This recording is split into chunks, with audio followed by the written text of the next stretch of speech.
Good morning, everyone. My name is Philip Hamilton. I'm a research scientist at the Anderson Cabot Center for Ocean Life at the New England Aquarium. I want to thank you for joining the aquarium's Facebook Live series.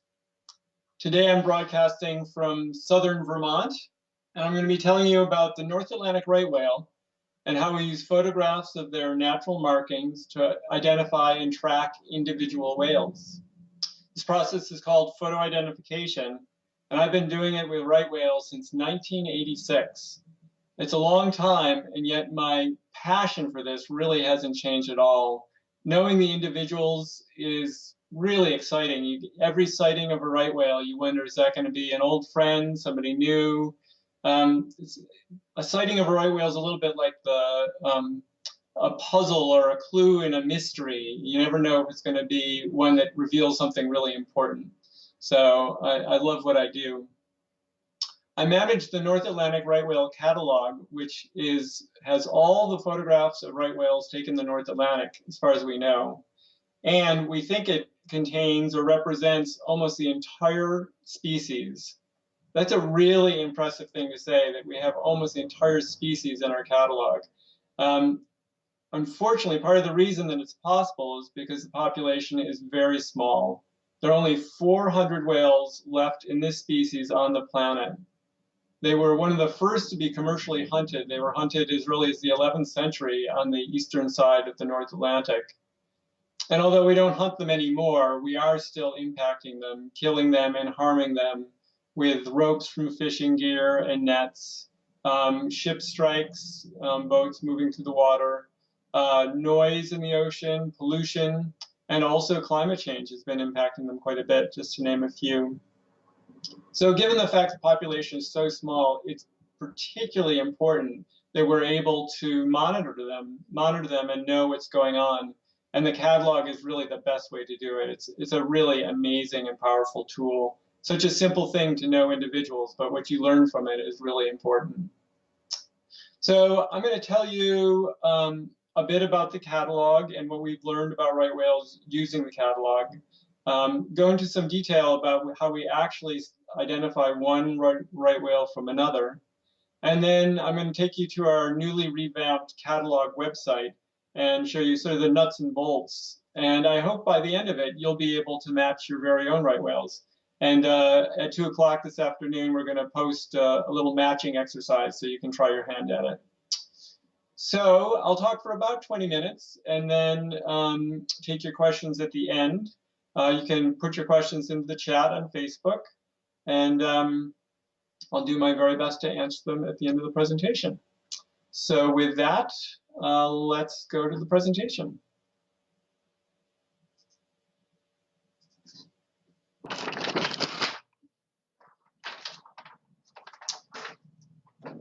All right, so right whales are really interesting looking animals, and you can tell them apart from any other whale by a number of ways. This is the right head of a right whale, and you can see callosity tissue on the top of its head, which no other whale has. I'll be telling you a lot more about callosity in a minute. They also have these beautiful V-shaped blows. All the baleen whales have two blowholes, which is different than the toothed whales like sperm whales and killer whales that have just a single blowhole. But in the case of the right whale, those blowholes are oriented in such a way that the blow comes out as a V shape.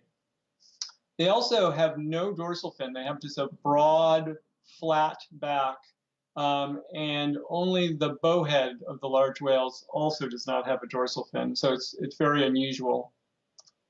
Finally, they have these beautiful all black tails with smooth trailing edges. Some people may have been able to go out on a whale watch boat, and most likely you would have seen a humpback whale, depending on where you went. And they have a serrated trailing edge, and they tend to have a black and white pattern on the underside of their tail. So that's how you tell right whales from another species. This is a right whale doing a head lift, so that's the top of the head. That here again is the callosity tissue. The callosity tissue is actually cornified skin. It's roughened skin that erupts out of the head of the whale and along the jawline. here. And it's dark in color, but you see this whole area is outlined with a light color. That's actually not the Callosity. That is cyamids or whale lice, these small crab-like creatures that infest right whales in places where the skin is very rough. So you'll find them in the Callosity tissue. And also if a right whale has a wound, you'll find cyamids in that wound area often. And we think that they're either beneficial or certainly don't do any harm to the whale. And they help us because they sort of highlight and contrast the Callosity pattern. Unfortunately, another way we're able to distinguish one right whale from another is from scars on their body. This is a right whale diving, and you can see these classic white scars around the tail, which show that a rope had wrapped around the tail at one point. More than 86% of the population bear these scars, so they've been entangled at least once. So those scars are very distinctive. So that's how we tell one right whale from another. And from that, we've been able to develop this catalog of identified individuals. There are currently 757 whales in the catalog, but again, only around 400 are believed to be alive now. Over 82,000 photographed sightings, going back as early as 1935, though most of the sightings were collected when dedicated efforts started in around 1980. And we get 2,000 to 5,000 sightings a year, which is really pretty amazing given there are so few whales. We collect many of the photograph sightings at the aquarium. We've been doing surveys in the Bay of Fundy for 40 years. But we also get contributions from dozens of different organizations and individuals each year, all along the eastern seaboard of North America. So it's a very collaborative effort, and we really appreciate all that help. So with this catalog, we're able to track births, deaths, behaviors, health trends, scarring rates. And for example, we can actually, whales are seen frequently enough that we can tell how many right whales were entangled, say, in the last year. And on average, it's around a quarter of the whales we see have been entangled again within the last year. So as an example of what we've learned, the number of calves born, this is a chart of calves born from 1990 until 2018. You can see a lot of variation from year to year. One of the things that this has taught us is that there are these years a couple times in the 1990s, 2012, and since 2016, when the number of calves have gone down pretty precipitously. We think that that is a combination in some cases of possibly a sickness, disease event, and also poor nutrition. In the latter years, more recently, we think it is more nutrition related. We can also keep track of how many whales are seen each year. These bars are the number of whales actually photographed and identified each year. If it's white, it means we didn't actually see the whale that year, but we believe it was alive. So the colored bars are seen. From that, we can actually then put those numbers into a more robust model, which will have a more accurate assessment of the population, and also be able to put a little error around those assessments. So this, the shaded area around this shows some error around the population number. But here you can see after 2010, the population has been decreasing. And that is partially in response to climate change. Right whales are not feeding in some of the areas where they used to feed, and they're having to move into other areas. Some of those areas, like the Gulf of St. Lawrence, have proven to be very dangerous for them, where they're getting entangled in fishing gear and hit by ships at a pretty alarming rate in some years. So this is a confusing slide, but it's really just to say the catalog has so many different uses. The power of knowing an individual, and once you tie that to all different studies, you can start to understand what your studies mean in relationship to the age of whales or the sex of whales. So there's a lot that we can learn. One of the very basic things we learned early on was just that whales seen off the southeastern United States were the same whales that were seen up north. We didn't know for sure if it was two different populations or just one continuous population. So this is a map of where right whales are found in general, the shaded blue, and the colored areas are where they're protected, where they're either critical habitat in the US or in Canada. And these big circles show areas where right whales have been seen increasingly in recent years. These are areas that we believe right whales have moved into since 2010 at a higher rate than they used to. So that's the general pattern of where right whales swim. But by knowing individuals, we get to see some really interesting exceptions to these rules. So one example is this whale Porter, who was first seen in 1981, big adult male. He was seen in May of 1999 off of Cape Cod. And then 4 months later, on September 17th, he was seen here. And that backdrop is hard to tell, but it's actually a northern fjord in Norway. So Porter had traveled 3,600 miles to go from Cape Cod up to this northern tip of Norway. Now, why would a right whale do that? One thing that's interesting, we don't know much about Porter's history. We don't know how old he is, and we don't know who his mother is. And it's possible that he is going to an area where his mother took him when he was young. We know that right whales tend to do that, follow where their mothers took them. So that might be a historic, he could be a very old whale, and that could be one of the places that his mother took him. Another interesting story is Pico. This is another whale who we don't know when she was born. She was seen in September 2008 in the Bay of Fundy. And then just 3.5 months later, this is her on January 5th, and that blurry background you see is actually Pico Island in the Azores. This was really unexpected. She also, like Porter, had crossed the Mid-Atlantic Ridge. We used to believe, and we still don't know for sure if it's true, that there was a different population on the eastern side of the North Atlantic that were first hunted in the Bay of Biscay, right here off northern Spain. And we believe they gave birth off of Africa, and they moved up and down the western side of Africa and Europe. Now that we have whales that are crossing the Atlantic, we wonder whether or not that's true. So Pico could have gone, this could be an area that Pico was taken also as a calf, which is very interesting. The fact she did it in January when adult females are just about to give birth was also intriguing. She gave birth to her first calf a few years later, but it was down off of Florida. I was kind of hoping she'd show up with a calf and maybe thought that would have been born over there, or the calf would have been born over there. And then more recently, we had this guy, Mogul. It's a very different story. He's an adult male. He was born in 2008. His mother is Slalom, number 1245. His father is Cotton, 2530. And Mogul, for most of his life, has been seen repeatedly close to shore all up and down the eastern seaboard of North America. So he's not a whale that we think was taken to unusual places as a young whale.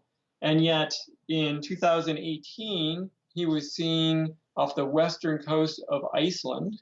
And then he was back down off of Cape Cod Bay, where he's seen frequently later that year and the next winter. Then in 2019, he was seen off of Penmark, France in June. Now this is, again, this is the Bay of Biscay. So he's on the very northern edge of the Bay of Biscay where right whales were initially hunted back as early as the 11th century. And then he was off of Newfoundland in September and then went into the Gulf of St. Lawrence. Really interesting movements. So he did this after right whales had started to shift where they go to feed. And he was seen feeding off of Iceland and off of France. So he may be exploring new feeding habitats and hopefully could share those with the rest of the population if they end up being good feeding habitats. And the last sort of storyline that I'd like to talk about is reproduction and how, knowing the individual, we can know a lot about reproduction and fitness of an individual female. This is a whale, Baldy, who's one of the great calving females of our population. In 2009, she gave birth to her 8th calf. Since then, she's given birth to one more. So she was a mother that year. That same year, her daughter Trilogy gave birth to a calf. So Baldy was also a grandmother. And then her granddaughter, Boomerang, also gave birth to a calf. And so she was a great grandmother. Pretty extraordinary. That means that Baldy is responsible for at least 23 different whales coming into the population. And one of the things it underscores is how important it is to protect the reproductive females. If one is killed from a ship strike or entanglement in fishing gear, it's not just the loss of one whale, it's the loss of a huge potential, in this case, at least 23 different whales. All right, so that's some of the things that we can know by knowing individuals. There's a lot more, but how do we do it? So the first thing we do is we get a photograph sighting of a right whale. As we pull it into our customized software called Digits. We developed this with help from the National Science Foundation. We pull the images in and we code them for what we see, what the callosity looks like, what the image has in it, whether or not it's the left head, the right head, a lot of details like that. And then that allows us to quickly compare it to other sightings in the catalog. So here's an example of a comparison screen where the whale on the left is one we don't know, the whale on the right is 1611 from our catalog, and we're trying to determine if they're the same whale. Now, you don't have to look at all 757 whales to do this. We break the callosity pattern down into different groupings so that you can only look at a smaller grouping. So a very general example is whether or not the callosity goes the entire length of the head, in which case it's called continuous. These are the eyes, this is the blowholes, it's the very tip of the head. Right whales are hard to tell what you're looking at. So the callosity can be continuous or it could be broken, meaning that there are patches of bare skin in between the area just in front of the blowholes and the tip of the whale's rostrum. So in this case, this is a whale that's continuous with peninsulas, meaning there are sort of bumps coming off of that straight line of callosity tissue. And this one has islands of callosity. So it's two broken with two different islands of callosity tissue. No lips on this whale. This one has lip callosities, 2 post blowholes. So that allows you to, right there, if you even know that a whale is broken versus continuous, you only have to look at half the whales. If you know that it's broken with 2 islands and the right island's forward, you maybe only have to look at about 25 or 30 whales. We make drawings of the catalog whales. This is a way to represent all the different information we know about the physical attributes of a whale that allows us to match it. So we may have photographs from many different sightings that pull together all this different information. And here are just a few drawings of some of the whales that I've talked about. So Mogul, 3845, named because his callosity looks sort of like a mogul field on a ski slope, and also his mother was named Slalom. Pico was named because of Pico, the island, and her callosity patches are very tall, looking like islands rising out of the sea. And Porter actually was named after a researcher back in the early 80s. We don't do that anymore. And just to give you a couple more examples of the way whales are named, this is a whale named Sickle.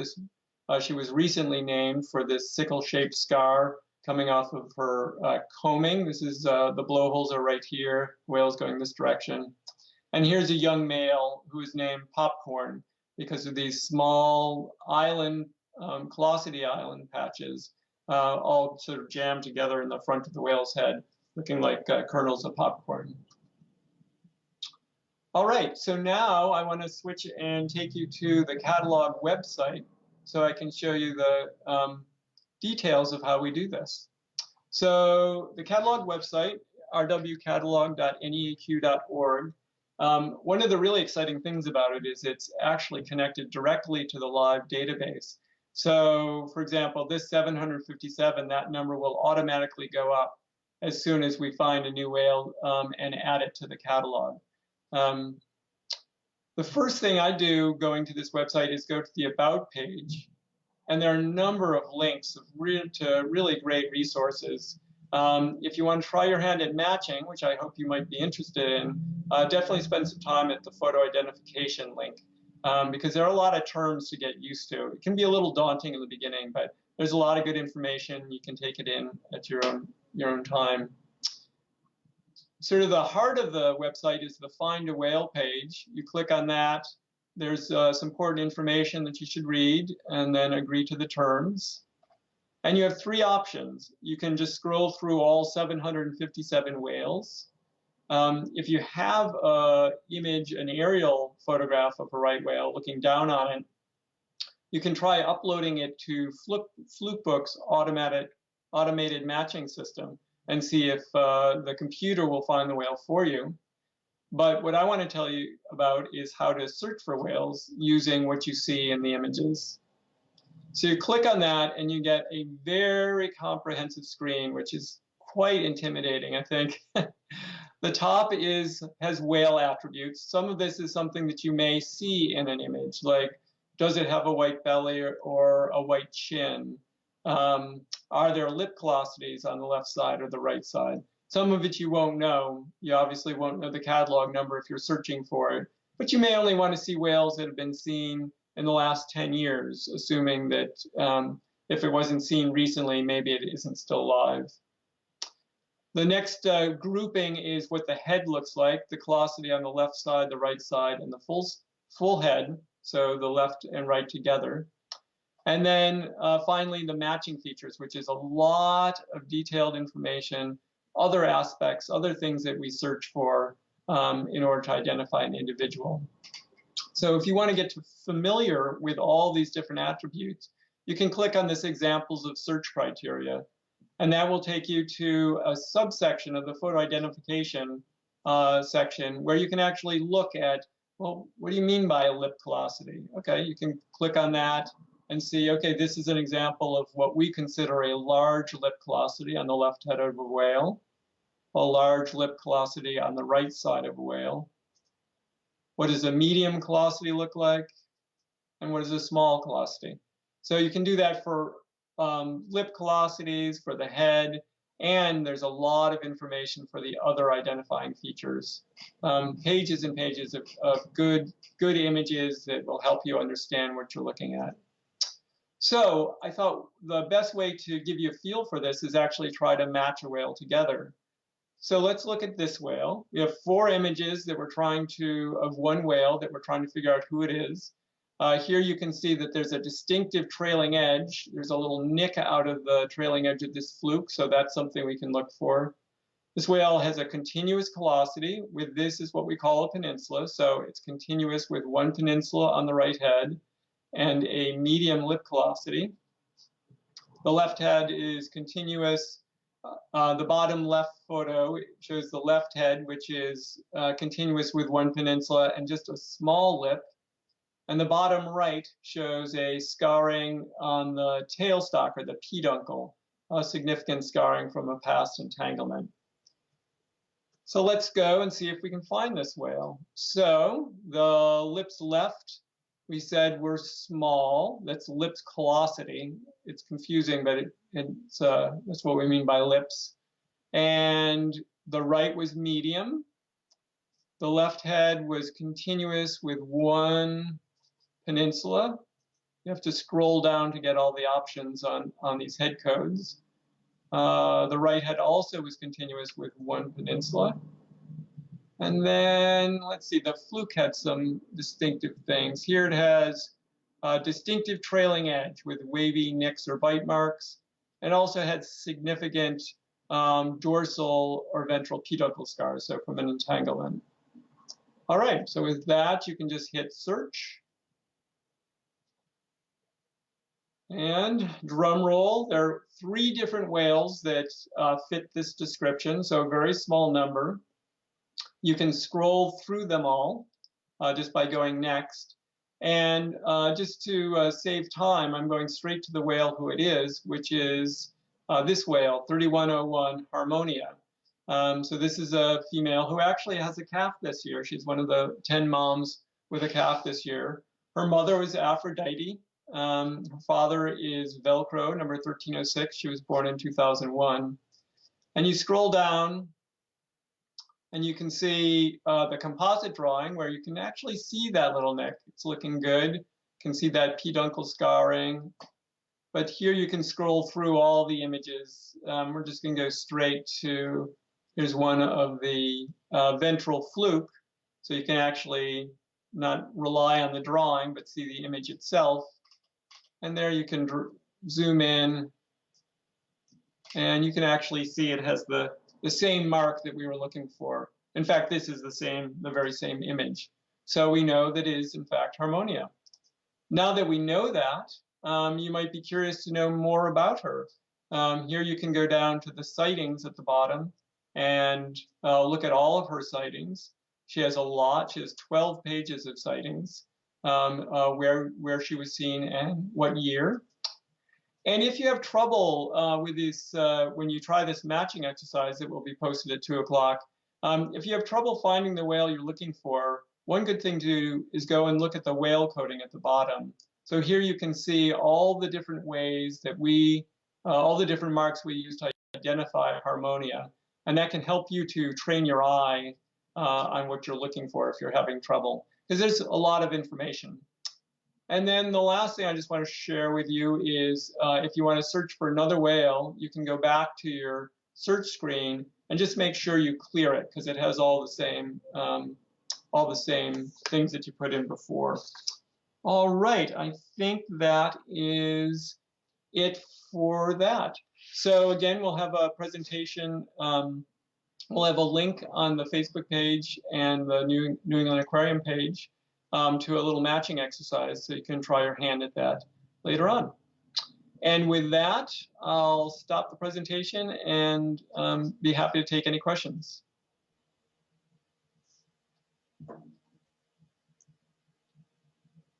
All right, that was great, first of all.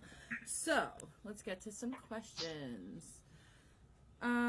First off, let's see, Avril asked, do the callosity patches change throughout the lifetime of a whale at all? That's a great question. They can change a little bit. The lip callosities tend to change a little bit more than the head callosity. The basic pattern does not change, but it takes a little while for the callosity to develop. So when a calf is first born, it doesn't have them. So we have to see the calves when they're, 6 months old or older in general to really know what their callosity is going to look like. And the other thing that can happen is the callosity can grow and then break off. So the height of it can change, but the actual outline of it won't. Great. Charlene asks, how can you tell if they're male or female? Another good question. Well, occasionally right whales will roll over. They're very social, so they're always sort of playing with each other. And if they roll over, their genital configuration is different. So you can tell that way. And you can also tell if you see a whale with a young calf repeatedly, then we assume it's a female. Oh, and lastly, actually, we do also take genetic samples of the whales. We use a crossbow with a modified bolt tip to get a very small plug of skin, and that can tell us the sex of the whale. Kind of a follow-up question, or a related question, kind of a combination question from Farine and from Rachel. They asked, how can you tell the father of a calf? And how confident are you about the fathers? Do males stay around and help with rearing at all? Or do you occasionally see mating and track the fathers from there? Great questions. They're really good questions. So the fathers, we cannot tell who the father is by their behavior. Many males will mate with the same female. So we can't tell who the father is by their behavior, and they do not associate with a calf at all that we know of. So the only way we can tell the father is through genetics. And we can do so if we have a genetic sample from the mother and we have a genetic sample from the calf, then we're able to infer who the father is. Basically, half of your genetics come from your mother and half come from your father. So if you can subtract your mothers, you get the pattern of your father. And we're quite confident. The geneticists at St. Mary's University in Nova Scotia can be quite confident of who the father is.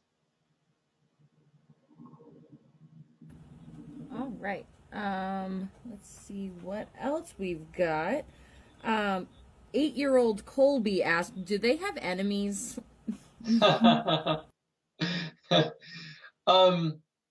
Right whales don't have what I would call enemies. They do have killer whales can attack even the largest whales. They'll attack a blue whale. We don't think that killer whales pose much of a threat to an adult right whale, but they have been seen at least harassing or attacking groups of right whales. And some whales have teeth marks on their fluke tips, some of which could come from killer whales. The other threat to them, the biggest threat is us, unfortunately. We're the #1 enemy. But of natural threats, there's a chance that a shark, a great white shark, could injure and maybe even kill a calf. Wow. So Steve asks, I've seen some research suggesting that there were a number of whales that had never been sighted based on genetic info. Do we still believe this might be the case, or do we think we have seen most individuals that exist? Wow, great question, Steve. So, just to give you a little background on what Steve is saying, by looking at the fathers that made us think that there was potentially a fairly large number of whales that we had never even seen. With the initial analysis looking at the dads, a lot of those calves that we found, we couldn't find out who the father was. They couldn't be assigned. And given the fact that we have 85% of the population genetically sampled, that was really surprising. We'd expect, maybe 15% of the calves we wouldn't be able to assign fathers to. So from that, we basically determined that there must be a number of whales that we're not seeing at all. Not only are we not getting genetic samples from them, but we're not even seeing them. They're not photographed. And if we had a certain number of males that fit in that category, maybe there's a certain number of females. A recent reanalysis by the genetics team at St. Mary's looked at whether or not the population could be, substantially larger than we think, looking at the genetics, and the results were no. It does not seem like we have a large number of whales that are missing. So we were excited for a little while that maybe there were, but it doesn't seem like that's the case. Well, that's fascinating. The last question, I think this is a good one to end with. It says, recently it was decided that fishing gear with drop lines is a detriment and illegal. Has this impacted how you study whales? Can you say that again? Fishing gear with drop lines? Yes, with drop lines. I'm not sure what that means. So fishing gear, we know that the ropes that go, maybe what that's referring to is the ropes that go from the surface down to the fishing gear. A lot of the entanglements actually happen in just showing, the ropes aren't actually fishing, they're just showing the fishermen where their gear is and allowing them to haul it.